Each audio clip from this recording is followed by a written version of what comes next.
You are listening to continuing coverage of the trial of Chad Daybell from True Crime Today and the Hidden Killers podcast. Let's go back to the courtroom. You can continue, Mr. Wood. Thank you, Your Honor. Ladies and gentlemen, I wanted to speak to you just really briefly about the law that the court asked earlier if everyone would be willing to follow the instructions as given by this court. I believe everybody answered affirmatively, correct? Anybody here have a law or a rule they don't like? People are either grinning or holding up there. We all probably have some rule or law we don't like. But it's important for both sides to receive a fair trial, that we can all agree on what the law is in this courtroom, and that it is what the court gives to us. Is there anybody who feels like there may be some type of situation where they would just go with their gut rather than what the court gives? So, Juror 505. Well, and I ask because you mentioned briefly something about that in your questionnaire. And I'm not calling you out for it, and there's no wrong answer. You can answer that however you want. It comes from my background as a mind. If there has to be something wrong, they would do that. Sure. I don't know the instruction. Okay. That's why. Okay, that clarifies that. So that you can commit to what the judge gives you as the law. You will follow that law for this case. Yes. Okay. Thank you. Thank you for that clarification. Your Honor, I'm going to turn my remaining time over to Ms. Blake. All right. Thank you, ladies and gentlemen. Thanks for being here this afternoon. I know it's getting later afternoon and you were all here last week, so we appreciate you hanging in there with us for this process. As you've already heard a couple times, we all take this very serious. We want to ensure that we select a jury that can be fair and impartial to both the state and the defendant, Chad Daybell. So that's why we go through this process. So I don't know about all of you, but I have a 2-year-old that when he wakes up in the morning, if I ask him, what do you want for breakfast? It's usually cheesy eggs. And there's a very specific recipe that I'm supposed to use to make his cheesy eggs. It's eggs, milk, cheese, salt and pepper, and usually, some extra cheese in there. He doesn't like me to vary that recipe. So I saw some people kind of smile and nod along. Do any of you have that experience either with children or someone else that you work with, and whether it's a recipe they like you to make a certain way or something they like done a certain way? Can everyone relate to that? And Juror 686, I see you shaking your head. What's your experience with that? I've had several siblings and dated several people that have children, and it's very much the same. The kid wants, peanut butter and jelly a certain way, you make it that way without, any variation. And in your experience, were you usually willing to go along with how they wanted it made? Most of the time, yeah. And were there times that you thought, man, if they just add this, or if they just do it this way, it'd probably be a lot better? Yeah. And Juror 740, did you shake your head yes as well? And what's your experience with that? Just at work and processes, people are set in their ways. And are there times when you go along with what their ways are if it's their call to make? Yes. And so I know I use kids as the example, but as you're here today, and Mr. Wood touched on it a little bit already, but the judge is going to give you some jury instructions. And he's going to give you verdict forms that outline what the elements are of each count. And sometimes it's easy to say, well, it would make more sense if it was this, or why don't they add this, or why don't they take this away? But could all of you commit that this is the recipe, this is the instruction that you would have to follow? Does anyone have concerns with that? Does anyone have concerns that if you thought some part of it didn't make sense, that you'd have a hard time following that? I don't see anyone shaking their head yes on that. Does anyone here have concerns? You're going to hear from a lot of witnesses in this case. Does anyone have concerns if you hear from someone that holds different religious views than you do, whether or not you would be able to give their testimony the appropriate weight and credibility you think it was due? Does that cause anyone concerns? And So I'm someone that, while it would be smart and easy to just check the weather app in the morning, I don't. And so I'm the person that leaves home without an umbrella and then there's a rainstorm, or I dress in shorts and there's a snowstorm. So I don't know, have any of you, if you had gone to work or if you showed up today and as you got here, the sky was starting to turn a little overcast, it's turning a little gray, and you came in here and all the windows get shut and the blinds are shut while you're in here. And you go outside and you notice water on your car, you notice water all over the pavement, water on the grass, water everywhere. Would you be able to determine what had happened? And juror 653, I see you nodding and saying, yeah. And what would you determine had happened? And juror 647, would you be able to determine? Technically, I would have submitted a name, but I didn't know. But if everything was wet Mm-hmm. all around. Yes. And so even though you didn't see the rain, you didn't actually see the rain clouds, you would be able to pull all of that information together to reach a conclusion. And so you may hear the term circumstantial evidence. So you may see different types of evidence in this case. Does anyone have concerns if you're only shown certain types of evidence in weighing that and giving it the weight it's due? Would anyone have concerns if you weren't shown a specific type of evidence that you thought you should see? So does anyone here watch CSI? No, we don't have the CSI people. Oh, I see maybe a nod. Is that your 526? I've seen it in the past. Or the criminal minds? So if you weren't showing a certain type of evidence that they might show in a TV drama or something you've watched, would that cause you concern with weighing the evidence that you are shown? You feel that you could take whatever evidence is given you and give it the weight it's due and draw that conclusion? And the judge in this case, actually, let me back up. The judge has read off the charges in this case. So we have some counts of conspiracy to commit murder, and we have some charges of first-degree murder. Would anyone, if you're given the instruction, so we talked about that recipe, if you're given an instruction from the judge, and one of the elements is not that we have to show what the cause of death was. So the state has the burden, but if one of the elements is not to actually show what caused the death, so instead that we had to show or prove that the defendant engaged in conduct that caused the death, but we didn't have to prove the actual cause of death. Does that cause anyone concerns?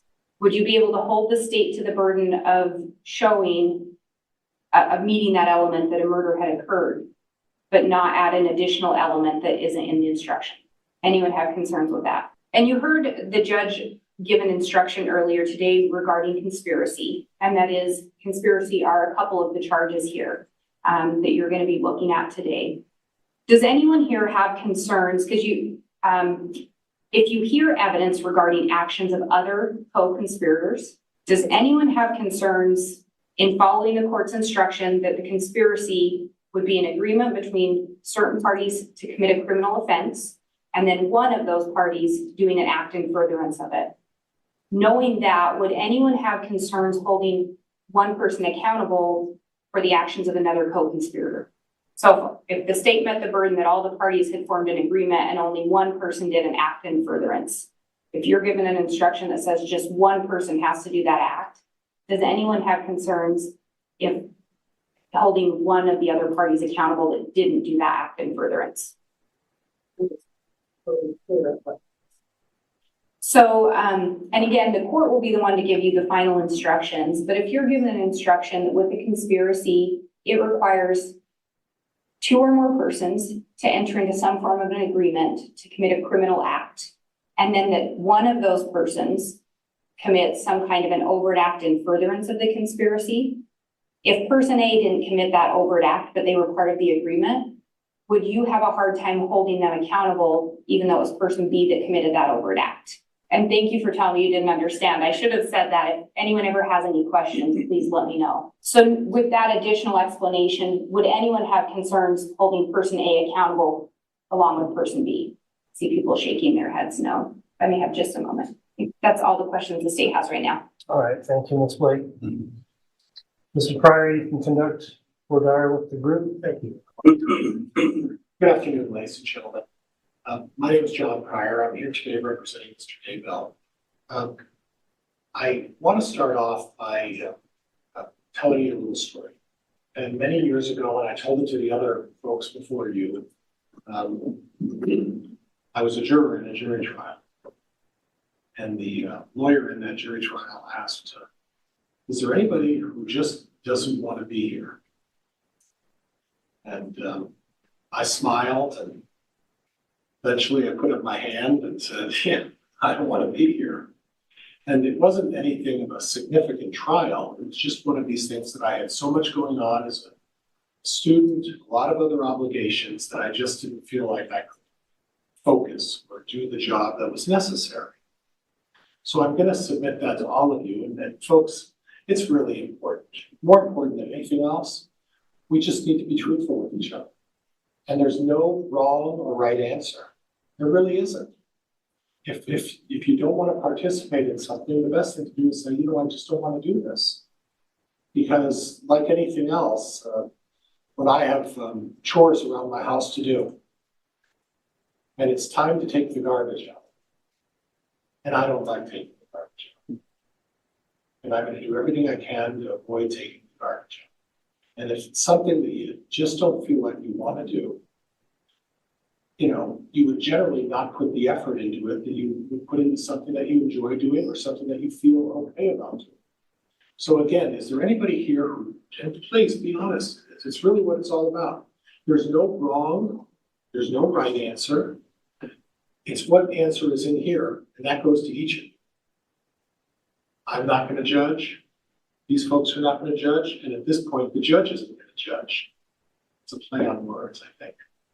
So again, is there anybody here who just doesn't want to be here today and just doesn't want to be involved in this? And please be honest with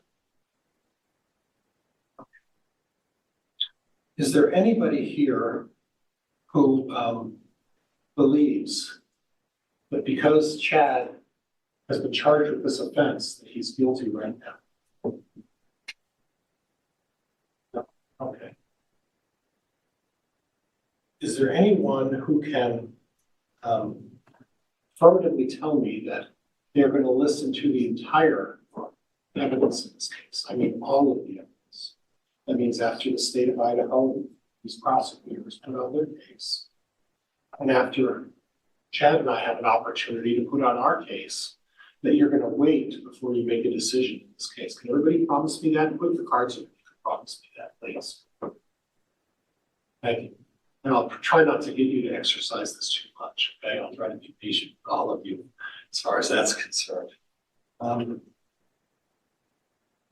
Is there anybody here who feels that they can't sit for long periods of time, that they're going to have a difficulty in sitting through this, whether it's medical issues, whether it's because you tend to twitch, or you tend to not be able to sit for long periods of time, or you don't have the patience? Okay, and then I'm concerned, and again, there's no wrong answer, because same thing, if you watched, occasionally I'm moving around because I don't like to sit. It makes me uncomfortable, particularly in these chairs that the state of Idaho has decided to provide for me. So why don't you elaborate a little bit on the fact about your situation? Don't want to go into detail, just medical. Well, if it's something that's private, I don't want to Oral medical, it's with breaks and things like that. Okay, is this something that's going to cause you some pain? Just discomfort. Okay, is that discomfort something that's going to cause you to be distracted and not be able to focus as much as you really should in something as serious as this? Usually no. Okay, it's just something you wanted to bring to my attention. Is there any possibility whatsoever that this is going to be a distraction in any way for you? Not a distraction for me, maybe for the Okay, okay, okay. You're comfortable that you think you might be able to sit through this? Yeah. And if there's any doubt, again, you know, there's no wrong answer. If there's any doubt about that, please let us know. Okay. Is there anybody here who knows, other than these folks who are in the courtroom behind me, anybody in this courtroom right now from these stands forward No. Now, Ms. Blake touched on a little bit about the court's instructions. She talked about what conspiracy was and went into some detail about the fact that there has to be an agreement. Then juror 536, you needed a little bit of a clarification. And is there anybody who can't follow the court's instruction? Yes.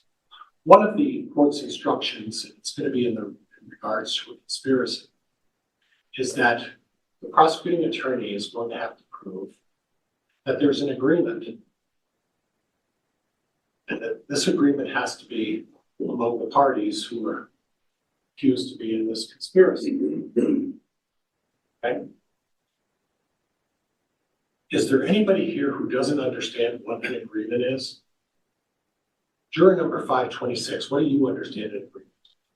If you don't know, that's okay. We can pass them. You've said something and something else agrees. Okay. They're in positive affirmation. Positive They have the same opinion. Okay. on something. And juror number 536, you were shaking your head, and I saw that, and she said the words, and I want to make sure I say what you said, which was, I think it was positive affirmation. And juror 536, what do you think about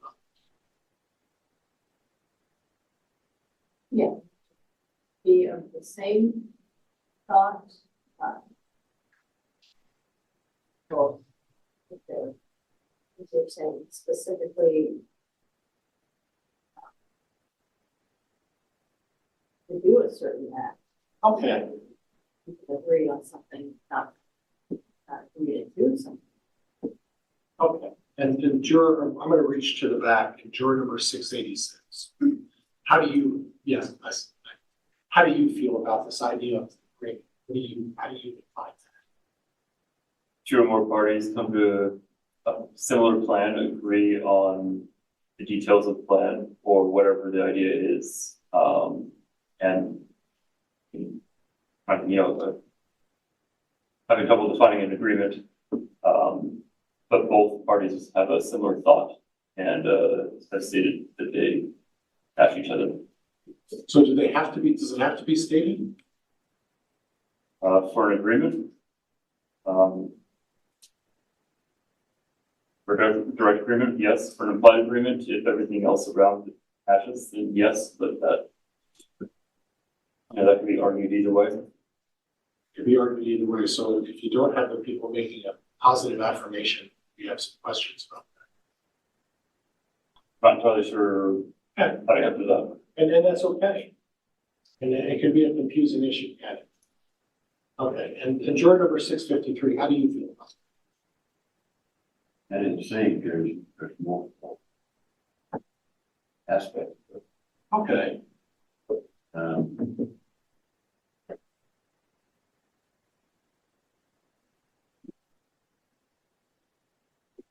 Same person.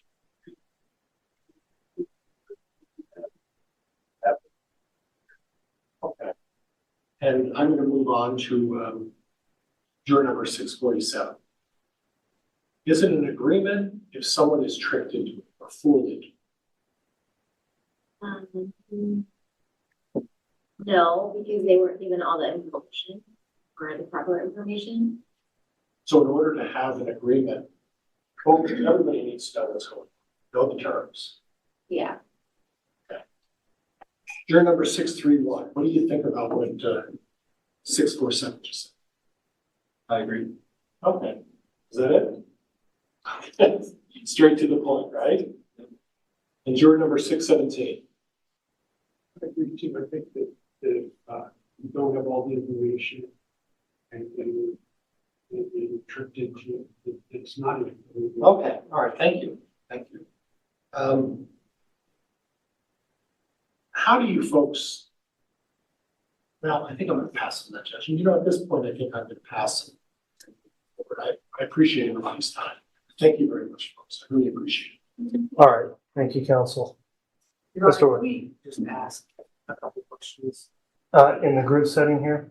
Yeah, we believe there's something that some law has perhaps been maybe misimplied. Judge, And can we approach, the- please? Yeah, we can approach. At this time, we've concluded the attorneys for our questioning. The court's going to now move on to a phase of individual questioning for jurors on certain topics. And so we will start with our lowest number, 440, I believe. Is that you?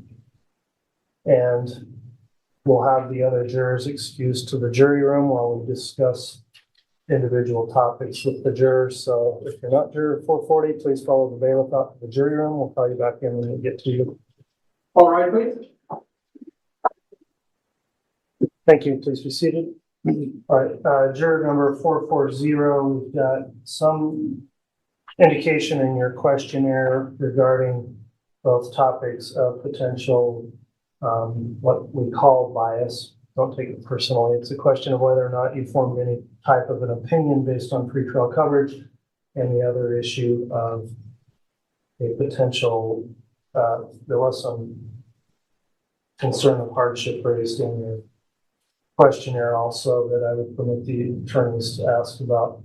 So with this juror counsel, if we can begin there, we'll move on to the other topic of the death penalty opinions and views once we get through bias or hardship concerns.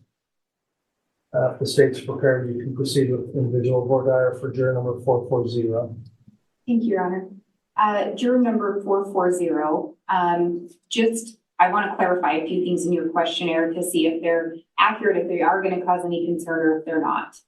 So just starting with the hardship section, looking at your questionnaire, and I think they've given you a copy of it for your benefit if you need it, but I'm just down on page 20. And with trial length, it had indicated that your stepson's high school graduation in Wisconsin is on May 24th. I wasn't sure from that, is that something you're planning on attending? If I could, I would have purchased at the moment. He also is planning on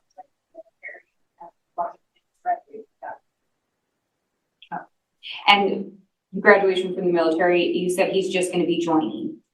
So it's not going to be a super quick graduation. Okay, just making sure. So with regard to that, if you were selected to serve on the jury, that wouldn't end up causing you any concern. Knowing that that graduation was going on and you were here, would you be thinking about it? Would it create any concerns for your ability to focus on the case and the matter at hand? Thank you. And then just on the other one, and I think this was in regards to sequestration, you just indicated that you have school-age children that depend on you for care. If you were to be sequestered for any amount of time in this case, would that cause you concern or hardship? I would say not too much. They're pretty independent when I'm not around. I give them less on their own. And I have a family that lives nearby that. And so you think if you were to be sequestered, you'd be able to figure out the child care? Thank you. I just wanted to make sure that I wasn't missing anything additional there. So thank you for that. And then just looking with regard to bias, and I'm looking at page 19, there's just the question, it's F actually. If you formed a personal opinion regarding Chad Daybell's guilt or innocence, you'd indicated yes, and then you wrote, I do have an opinion, though it has been based only by what the media has reported, which is not always accurate. What exactly did that mean with regard to your opinion? I know that media is not going to have all of the facts, and what they do have might not be accurate. So just knowing that, I see the news reports, and that has caused me to form an opinion, but I feel like, whatever the facts are presented, that would change how it. And when you say that could change how you feel about it, would you be willing to share how you feel about it right now? Based on what I have seen, I would say yes. That is. And knowing that the court, we talked about the recipe and following the court's instructions. Knowing that the court will give you some instructions, do you feel that you would be able to follow a court instruction to set aside anything that you've seen in the media and base any verdict only on what's presented in the courtroom in the trial in this matter? I don't have any further questions, Your Honor. Thank you. All right, thank you, Ms. White. Mr. Pryor. Yeah. terms of communication, Not executing very well. Is that better? Okay. In terms of the trip to Wisconsin, are you driving or are you flying? We would fly. If my husband goes, he's going to fly. But we haven't made any type of formal. Okay. And it's a desire, and it's a desire for both of you to go, though. It's a problem. Okay. Is it going? Financially, it might not be easy for all of us to go. Okay. So there really hasn't been a determination as to whether you're all going or not, That's but you just have a desire to go. Right. Is it going to cause you any anguish or cause you to lack the ability to focus on this at a time when this graduation is going on and you may be here as a juror in this case? Okay. And thank you for your honesty. I really appreciate it. Judge, if I could just have a moment, please. Yes. You made a comment that you formed an opinion. yes. And you said, however, the media may not always represent things as they actually are, and that there could be some slant in the way the media reports things. Is that fair? Yes. Okay. But at this point, you have an opinion about this case, correct? And may I ask you what that opinion is? Okay. Now, are you going to maintain that opinion and say, well, I think he's guilty, and that's what your opinion is right now, correct? But if you see other evidence that suggests otherwise, you're open to changing your opinion. But at the present time, as you stand before us right now, you believe that Mr. Daybell is guilty, and that's the opinion you're going to go forward with unless evidence is shown to suggest to you something differently. Would that be fair? Yes. Okay, Judge, I'm going to move for cause, if I could, please. All right. Courts considered the responses here. Based on those responses, juror number 440, I'm going to sustain the challenge for cause for bias. Again, nothing personal or trying to find jurors that don't have a preconceived notion of guilt or innocence. Just because you do, nothing wrong with that. You followed the news as many people have. And in this particular case, we're attempting to find jurors where the defendant's not improperly working against an assumption or bias someone may have. So for that reason, juror number 440, I am going to excuse and uphold the defense challenge. Thank you very much for filling out your questionnaire, for your honest answers today. Thank you for taking the time to come back in, and please drop your questionnaire off with the bail as you exit. All right, let's next have juror 505 return. All right, juror 505 has returned for individual with our questioning. Just briefly reviewing the questionnaire again. You do have some prior connection or knowledge of one of the potential witnesses in this case. Great. Thank you. An additional concern may be some coverage you followed in the news. And so I'll let the state follow up on any additional regard individuals for this, sure. Thank you, Your Honor. Juror 505, you mentioned you have met Greg Hampikian. What was the nature of your meeting with him? So I'm an auditor where he works. I audited his P cards one time. Okay. And was there anything about that interaction that would cause you to give him greater or lesser weight as a witness? So you could take him as a witness with a clean slate and just weigh it, whatever he said against all the other evidence. You mentioned that you had seen, you think, a Dateline. I saw the special. My wife watches Dayline, so I put that down. Okay. Yeah, it was one of the specials. And I noticed that you thought it was that, but you weren't sure if that's what it was. Do you recall when you saw this special? That was more than a year ago. Okay. And do you recall not that you need to say it all, but the content of that special, what it was about? No, just the basic, pretty much what's been on the news. I recall.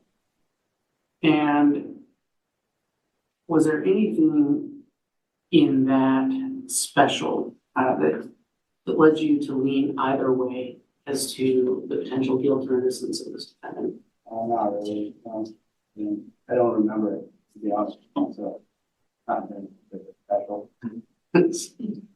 Okay, so you remember seeing it, but you don't really recall the content too much. Yeah. And you feel like you can, whatever you did see, it didn't cause you to form an opinion, correct? And you feel like you could put that out of your mind and render an impartial verdict. Yeah. I did notice it said in your questionnaire you've had some training in forensic accounting. Yeah, I'm a certified audit examiner. Okay. I was the ACFE chapter president. Okay. So without going into detail, there will be some evidence in this case that deals with accounting of funds at some level. Having that expertise you have, are you going to, do you think you might be kind of critiquing that accounting either way? That would be hard for me to turn that off. With credit, but it's another professional's way of it's what we do. Okay. And so would you be able to look at that evidence in a light that it's shown and weigh it against all the other evidence? Yeah. Okay. So neither of this defendant or the state has to worry that you'll get hyper focused on one portion of the case. So, and I always say that because I kind of do that sometimes with,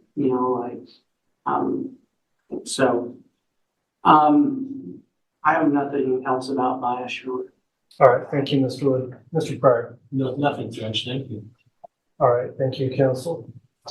The next matter the court will discuss with this jury then will be as it relates to your questionnaire starting page 12. We have a section in here called attitudes regarding the death penalty.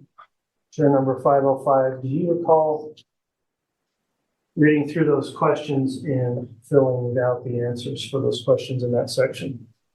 Yes. And do you still concur with or agree with the answers you provided in the questionnaire? And we begin real quick. Yeah, go ahead and review them, and that goes on for about 2 pages to the end of 13. I think, yeah. Very well. As we mentioned earlier in the proceedings, in this case, it may be necessary for you to make a determination in regard to the imposition of the death penalty or some other penalty. And remember that any penalty you consider should be considered as if it is absolute and will be carried out in this case. So with that in mind, knowing this is not a hypothetical set of questions, but questions about this case, you've indicated on your questionnaire, I'll note, there's a line that says, do you support or oppose the death penalty? There was not a response or check there. Was that something you intentionally passed over because you thought it was yes or no, or did you just forget to answer it? I had a tough time answering no. I don't have an opinion. Okay, so you considered it. You didn't have a yes or no? No. Very well. You next indicated you would, it says, do you feel your views on the death penalty would prevent or substantially impair your ability to view the facts impartially? You said no. Do you still agree with, although you have mixed feelings about it, that you would be able to view the facts impartially. Yeah. The box you circled, or letter on page 13 that you circled on that bottom set of choices for what most accurately represents the way you feel. You selected choice C, which says, I generally favor the death penalty, but I would base a decision to impose it on the facts, law, and instructions in this case. Do you believe that is an accurate statement of how you feel about the topic? It's the closest one out of those choices. Okay. One final question then for the court. Do you believe that you'd be in favor of the death penalty in every case where a murder has been committed? Okay. Regardless of your personal thoughts then, in this case, is there anything that would substantially impair your ability as a juror to perform your duty in accordance with the court's instruction, even if that meant considering the death penalty? No. All right, thank you for your responses. That concludes the court's inquiry on that topic. From the state, any questions on board are? The state doesn't have any questions regarding this issue. Thank you. Mr. Pryor, any questions for the defense? And sir, you mentioned that under item number 6 on page 13. Well, let me know when you're there, sir. I'll be there.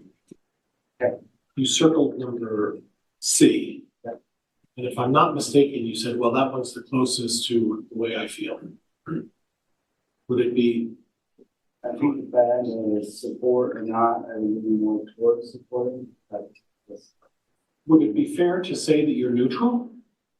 that's probably close. And if there was a choice between C and D that said, I am neutral on the death penalty, would that be a fair assessment that you'd be neutral on the death penalty? That was an option. You would have circled that one? Okay, thank you. And thank you for your time, sir. Judge, I have nothing further. Okay, Juror 505, that concludes your individual voir dire. I'll have you return to the jury room with the bailiff to wait for further instructions as we get to the other jurors this afternoon. So next have Juror 526. All right, welcome back, Juror number 526 for individual voir dire.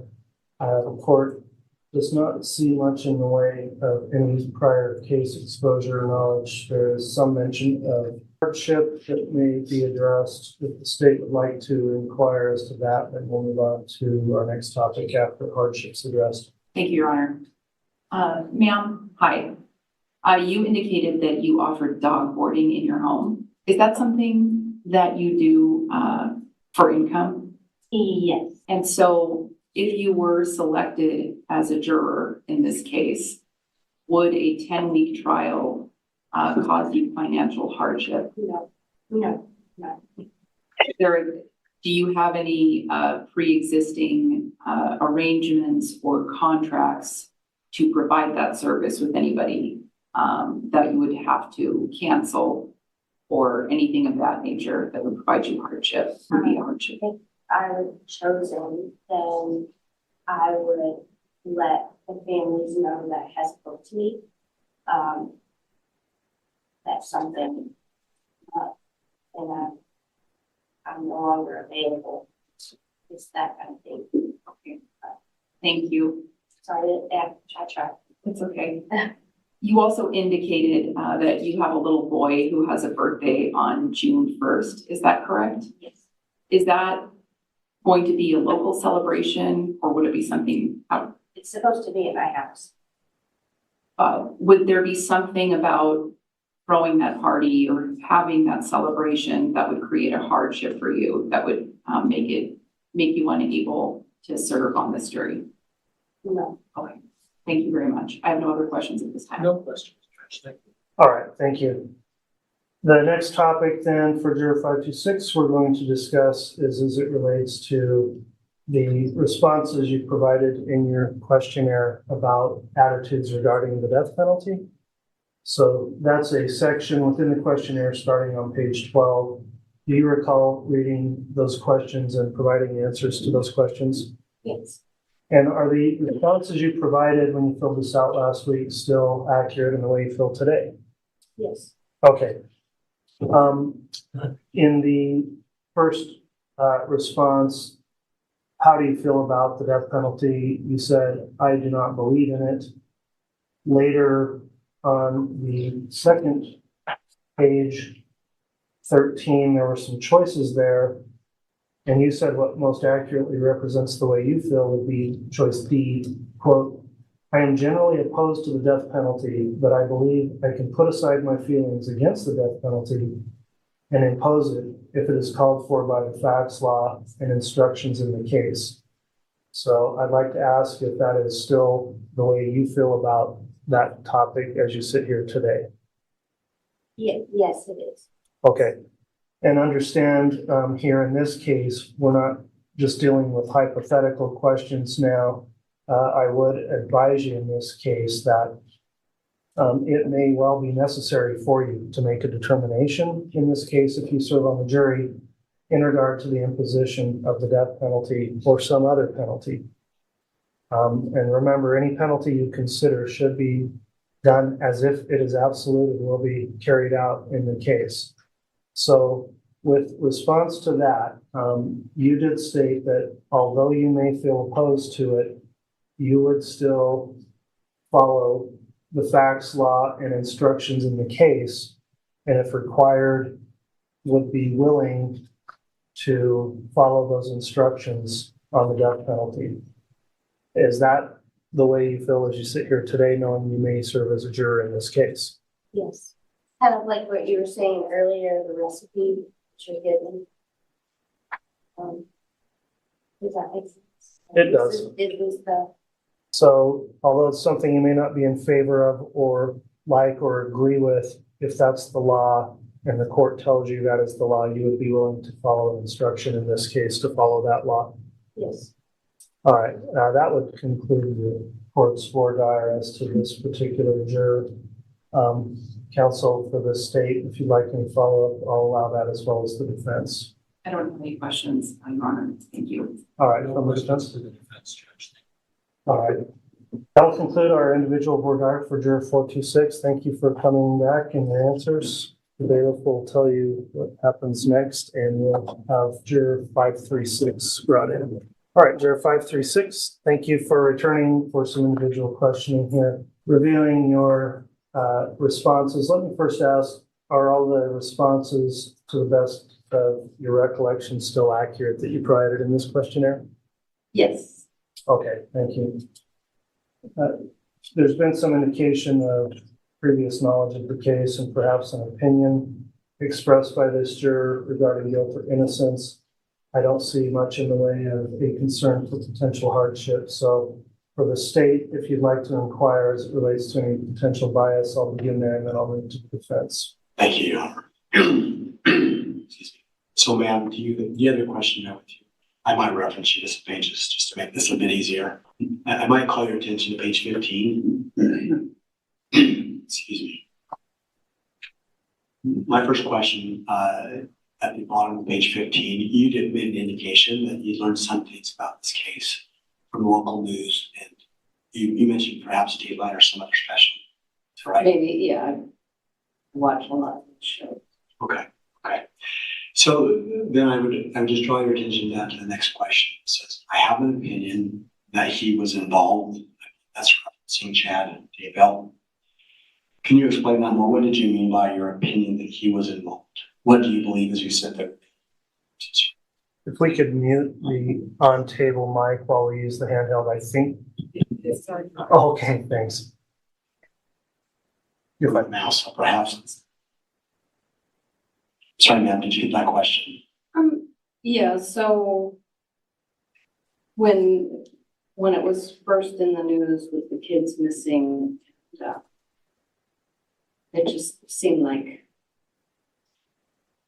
a really long time went by and seemed like there were claims of no knowledge at all, or that they were with someone else, or so it just seemed like there was a lot of time that passed where there was no voluntary knowledge of what might have happened. So without wanting to put words in your mouth, I don't. Is it accurate then to say that you're not sure exactly what you believe she was involved with, it's just that there was involvement. Is that a safe way to say it? Yeah.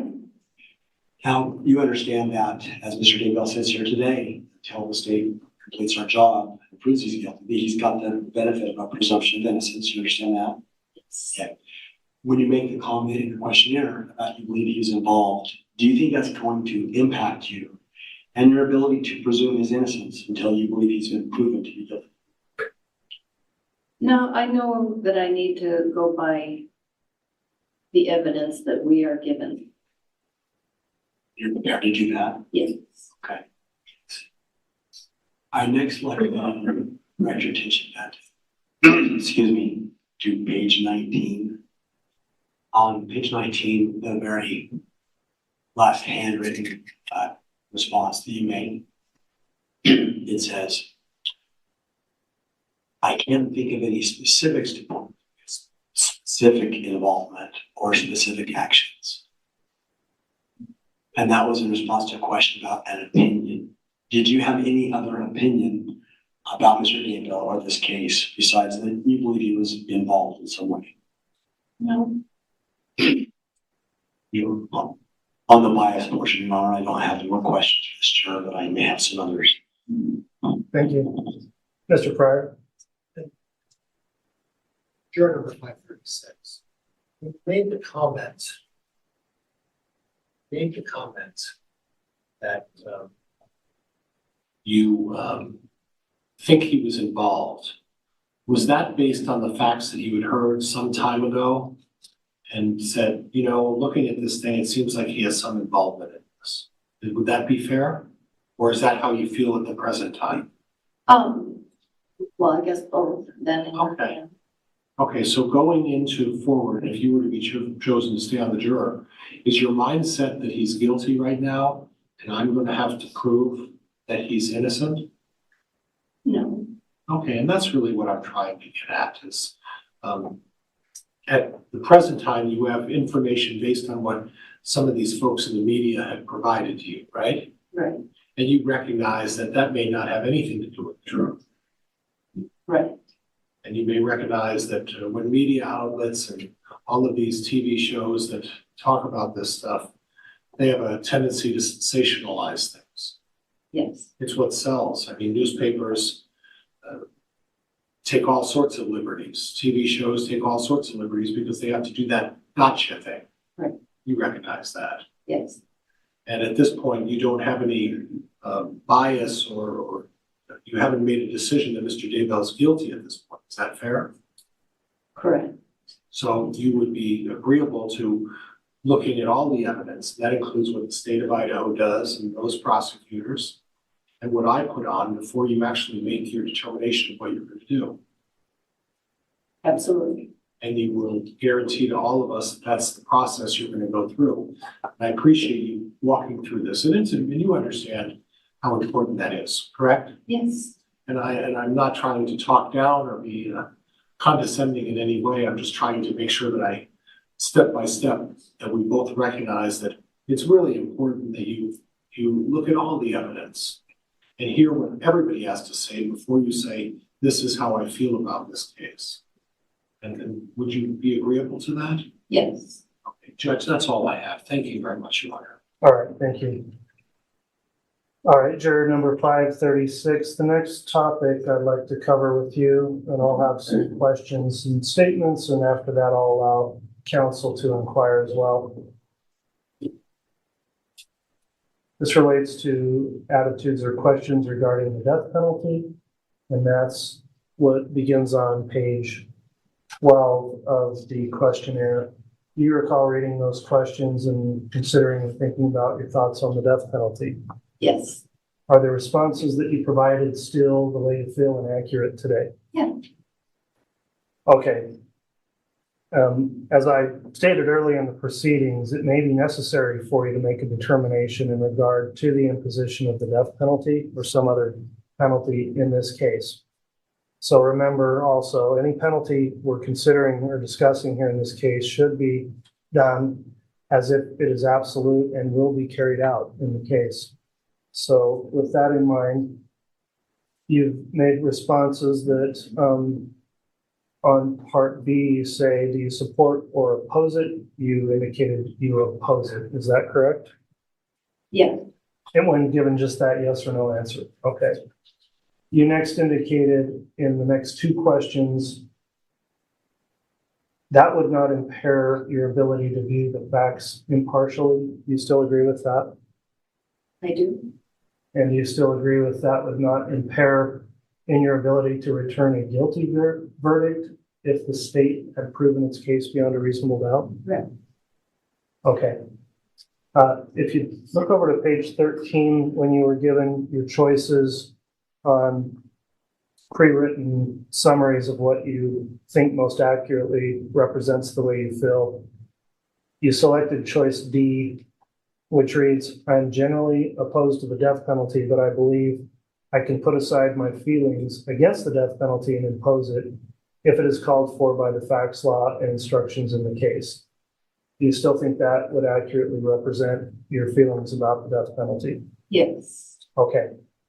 So knowing here you may potentially serve in a case where that is something you would have to consider as a juror, let me ask you to confirm, would you be willing to follow the court's instructions on the law, even if you may have some opposition to the death penalty, and follow any instructions given to you, even if it required you to consider that in this case? Yes.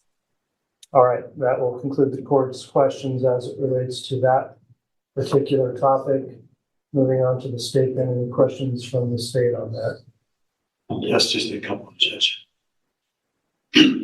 Ma'am, I don't recall if the court specifically asked this question, but on page 12 of your questionnaire, the first question about the death penalty, you ask, how do you feel about it? In response was that fiscally, it seems like it tends to waste money with bills.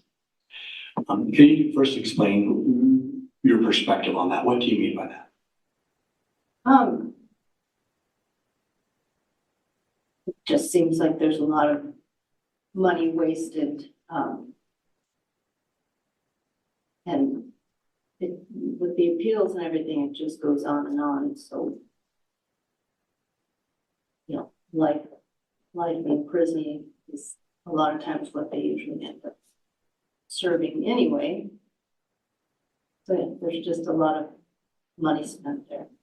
So is it accurate to say that with that statement, do you feel like a death penalty imposition wastes money because of the appellate process? Is that what you were trying to say or not? And I don't want to put words in your mouth. Yeah, that's what I mean. So then if that's a feeling that you have, and again, we are just asking you to be really honest, would that feeling have any influence on you when you are listening to the facts of the case and then after the verdict you're asked to consider the death penalty? Well, that feeling that imposition of the death penalty is largely can be a waste of money, would that influence your willingness to decide to impose it or not? No, because it's the law here. Okay. Your Honor, if I may, I had missed one biased statement. May I go back to that topic? It was just one statement. Go ahead. Thank you. Ma'am, I do want to go back to the issue of potential bias. On page 15 of your questionnaire, there's a question number 5. It says, could your knowledge of Chad cause you to give either greater or lesser weight to any statements you might make? You said yes. Then in your explanation, you wrote, since it seems like he's been untruthful, I would not necessarily believe all statements. In what way have you come to believe that he's been untruthful? What do you mean by that? Well, I guess first of all, I want to say that I don't necessarily believe everything anyone says. So yeah, to have the amount of time, like I said before, that it was in the news, where the kids, and I'm assuming that there was some untruthfulness going on during that time. But yeah, I don't know for a fact. Okay.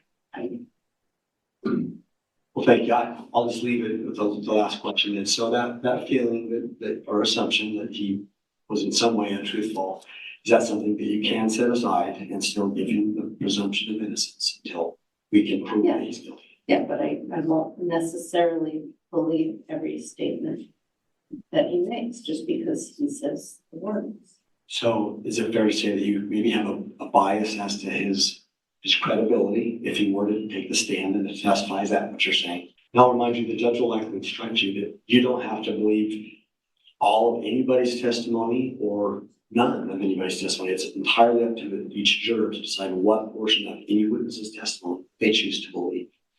So with that understanding, do you feel like this assumption that he's been truthful is going to cause you to be unwilling or unable to presume that he's innocent? There's more to come in the trial of Chad Daybell. Press subscribe so you don't miss any of our continuing coverage right here from True Crime Today and the Hidden Killers podcast.